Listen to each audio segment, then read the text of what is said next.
Actually আমরা ভারতীয় জনতা পার্টির একটা ধন্যবাদ র্যালিতে স্পোর্টিং দিতে দিতে আমরা এগোচ্ছি, মানে বিদ্যাসাগরের দিকে রওনা হয়েছি। ওই থেকে তো আমরা মোড় কেটে ঘুরে আসার পরে একটা সিপিএমের পার্টি হয়েছিল, ওইখান থেকে কে বা কারা ঢিল ছুটছে মাথা এখানে এখানে পড়ছে। তারপরে আমি কিছু বলতে পারলাম না, সব সঙ্গে সঙ্গে পড়ে গেলাম মাটিতে। কারা করছে কিছু পাইছি?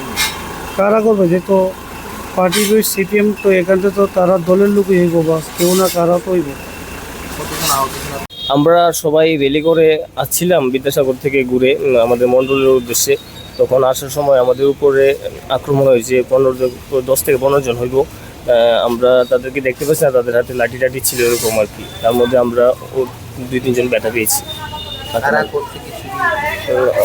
আনুমানিক এটা সিপিএমের পার্টির সামনে যেতে হয়েছে ঘটনাটা, তাদের এখন নেতৃত্বে কেউ হইব যে এরকম করাইছে কাজটা। কতজন আহত নিয়েছেন আপনারা?